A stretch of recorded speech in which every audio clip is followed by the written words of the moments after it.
जी हाँ दोस्तों, जय हिंद, नमस्कार। मैं हूं Shobhit Prayag Gurukulam the online learning point में आपका हार्दिक स्वागत करता हूं।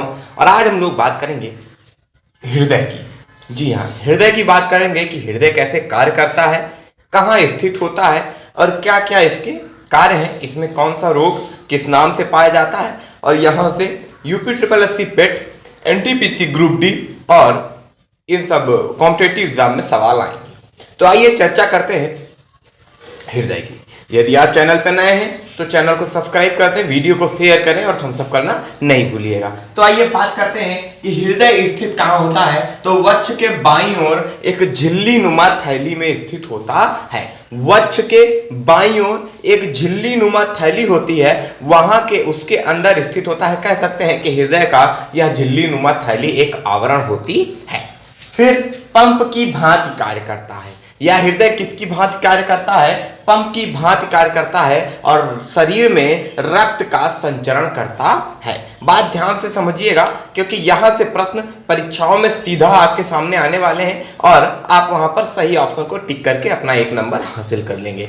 तो देखिए, पंप की भांति कार्य करता है। किसकी भांति कार्य करता है? पंप की भांति। और यह शरीर में रक्त का संचरण करता है। क्या करता है? शरीर में रक्त का संचरण करता है। तो जी हाँ, हृदय की जो ध्वनि है, हृदय की ध्वनि को नापा कैसे जाता है? तो स्टेथोस्कोप द्वारा। किसके द्वारा? स्टेथोस्कोप द्वारा हृदय की ध्वनि को नापा जाता है।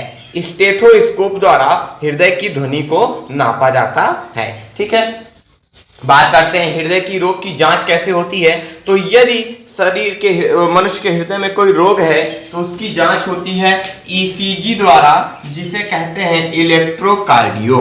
क्या कहते हैं? इलेक्ट्रोकार्डियो। ईसीजी द्वारा शरीर के हृदय की जांच होती है और उसे कहते हैं इलेक्ट्रोकार्डियो। और एक विशेष बात कि ईसीजी द्वारा गति को एक रेखा में अंकित किया जाता है। आप देखते होंगे कि डॉक्टर के यहाँ ईसीजी होता है तो एक कंप्यूटर लगा होता है और कुछ लाइन ऐसे ऐसे चलती रहती है, लेकिन जैसे ही मनुष्य की मृत्यु हो जाती है लाइन सीधी हो जाती है।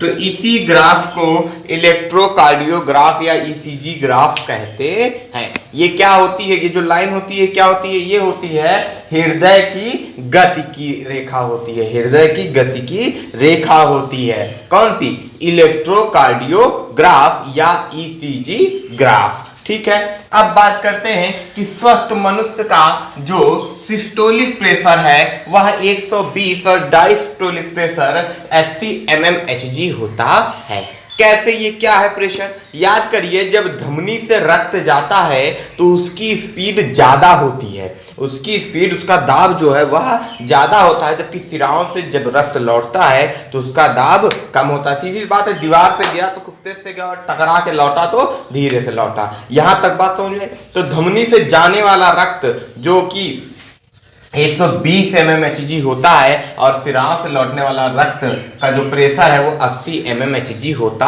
है। याद करिए कि जब हम ये आप उंगली करती है तो आपकी धमनी नहीं करती, इसकी सिरा करती है, इसलिए जो रक्त का बहाव होता है वह कम होता है। अगर धमनी कट जाए तो भला भल खूब तेजी से रक्त निकलने लगेगा। मुर्गे के गले को काट देते हैं ताकि रक्त तेजी से निकल के मुर्गा ज्यादा देर तड़पे ना और मर जाए। ठीक है, तो ये होता है सिस्टोलिक प्रेशर जो कि 120 mmHg होता है और डायस्टोलिक प्रेशर होता है 80 mmHg। या सिस्टोलिक प्रेशर से कम होता है, अर्थात जो धमनी का दाब होता है वो सिरा की दाब से अधिक होता है। चलिए अब बात करते हैं कि रक्तचाप को नापा कैसे जाता है। इसे रक्तचाप कहते हैं। इस प्रेशर को रक्तचाप कहते हैं, ब्लड प्रेशर अर्थात बीपी कहते हैं। आप अक्सर सुने होंगे कि लोग अपना बीपी चेक करवाते हैं तो वो होता है 120 से 120 mmHg से 80 mmHg के बीच रहता है। अर्थात ये जो सिस्टोलिक प्रेशर है वो 120 mmHg और डायस्टोलिक प्रेशर 80 mmHg होना चाहिए। और इसे ही रक्तचाप या बीपी कहते हैं। और मापन यंत्र रक्तचाप को किससे नापा जाता है? स्फिग्मोमेनोमीटर से। स्फिग्मोमेनोमीटर द्वारा रक्तचाप को अर्थात बीपी को नापा जाता है। किसके द्वारा? स्फिग्मोमेनोमीटर द्वारा नापा जाता है। और हृदय के 4 कोष्ठ होते हैं। कितने कोष्ठ होते हैं? 4।